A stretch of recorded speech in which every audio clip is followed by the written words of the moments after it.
22वां अध्याय सुवर्ण की महिमा।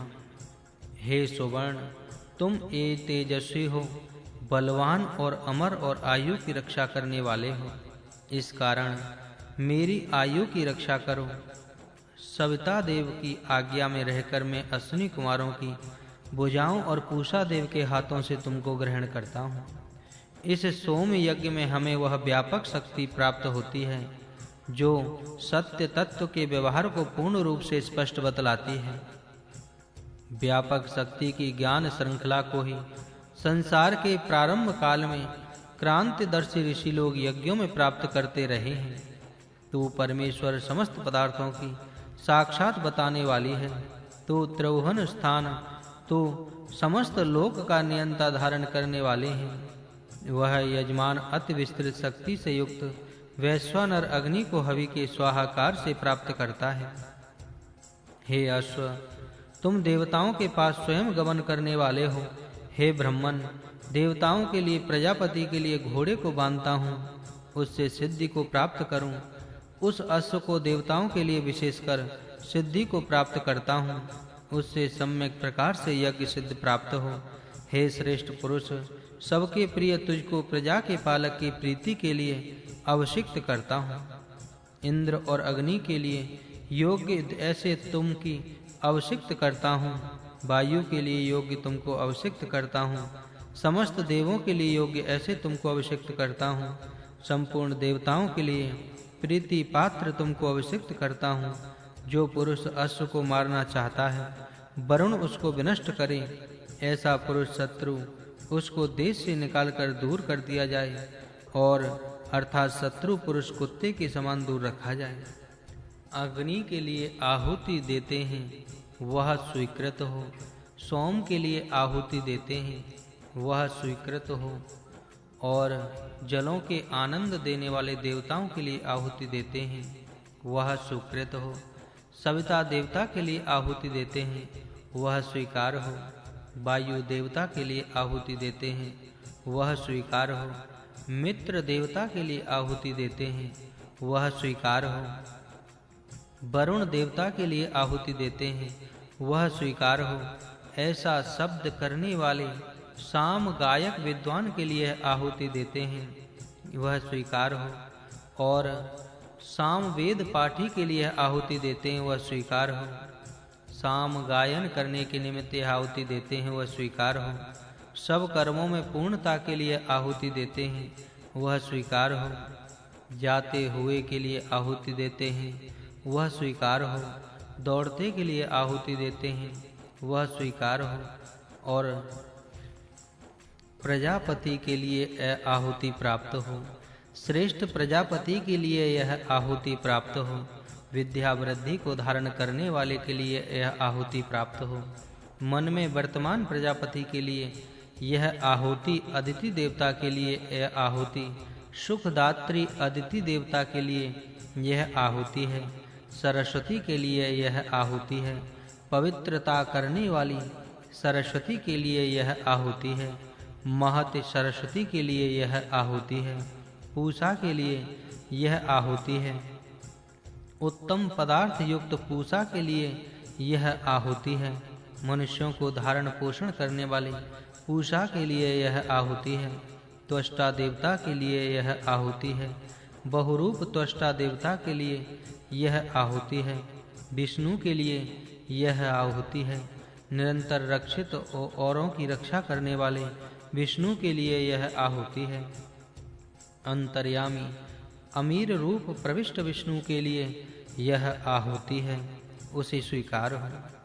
समस्त मनुष्य नेता सविता देव मित्र भाव को प्राप्त करें, क्योंकि सारे जन धन को चाहते हैं। सभी तुष्टि प्राप्त करने के लिए ऐश्वर्य को पाने की इच्छा करते हैं, अतः उसके लिए यह आहुति स्वीकार हो। महान शक्ति वाले परमेश्वर, हमारे राष्ट्र में ब्रह्म वर्चस्वी ब्राह्मण उत्पन्न हो। सूर बाण वेधन करने में कुशल, शत्रुओं को भली प्रकार परास्त करने वाला महारथी क्षत्रिय उत्पन्न हो।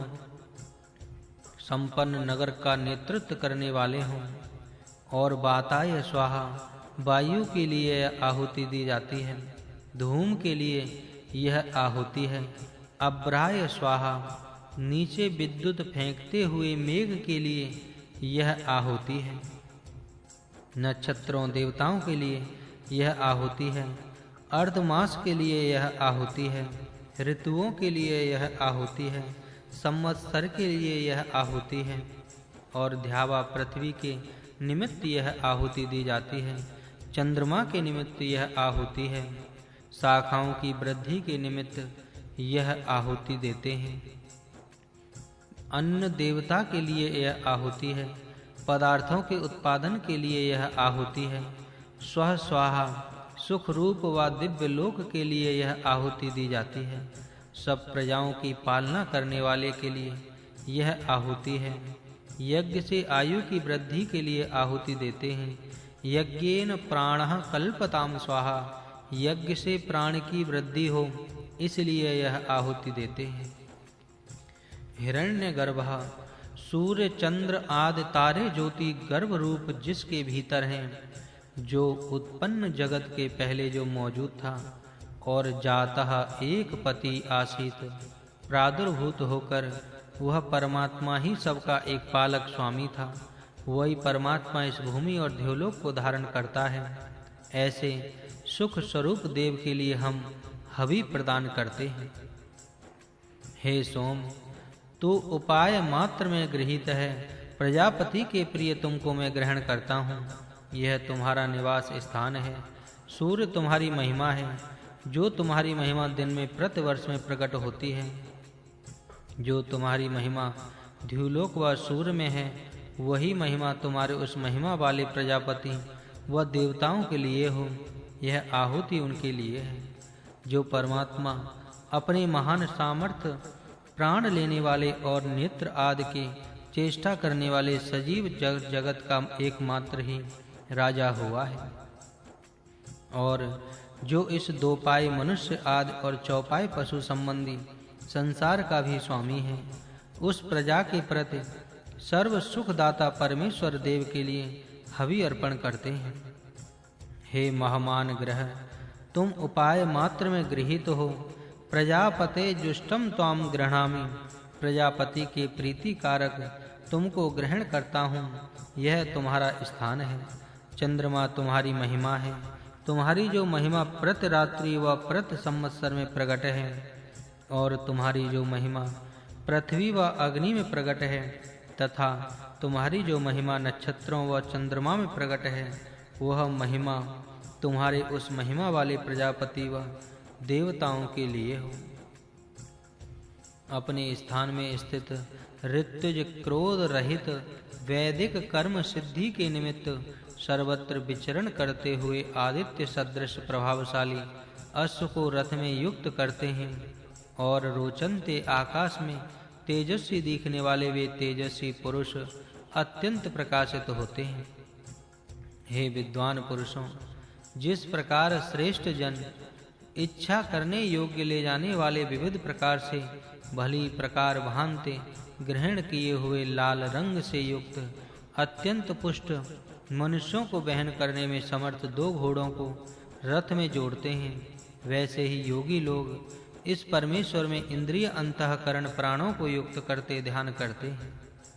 वायु के समान वेगवान अश्व ने जिस प्रकार कारण से जलों को और इंद्र के प्रिय शरीर को प्राप्त किया, हे स्तुति करने वाले, तुम इस हमारे घोड़े को इसी मार्ग से लौटा ले जाओ। हे प्रजा को पालन करने वाले, वसु नाम वाले देव तुमको गायत्री मंत्र से ज्ञानवान करें, रुद्र संज्ञा वाले देव तुमको त्रिष्टुभ छंद से ज्ञानवान करें, और आदित्य संज्ञक देव तुमको जगती छंद के मात्रों से शिक्षित करें। इस अन्न को तुम भक्षण करो। देवों, तुम भी यवों के खेतों में उत्पन्न गौ के दूध दही आदि उत्तम पदार्थों से युक्त इस अन्न को भक्षण करो। सूर्य आदि लोगों की प्राप्ति हो। हिम की औषधि क्या है और बड़ा बीज बोने का क्षेत्र क्या है? ध्युलोक प्रथम स्थिति है। अश्व सबसे बड़ा बल है। सबकी भूमि रक्षी भूमि सबसे अधिक शोभाशाली है। समस्त पदार्थों के रूपों को निगल जाने वाली रात्रि है। वायु तुम्हारी पाक द्वारा सुरक्षा करें। धूम से कृष्ण ग्रीवा अग्नि छाग द्वारा तुम्हारी रक्षा करें। वट वृक्ष चमस रूप से तुमको पालन करें। सेम बल वृक्ष की अपनी वृद्धि से तुम्हारा पोषण करें। बलवान रथ के योग्य वृक्ष अपनी वृद्धि से तुम्हारा पोषण करें। बलवान रथ के योग्य वह प्रसिद्ध वह अश्व अपने 4 चरणों से आगमन करें और कलंक शून्य ब्रह्मा हमारी रक्षा करें। अग्निदेव के लिए विघ्न निवारणार्थ नमस्कार करते हैं।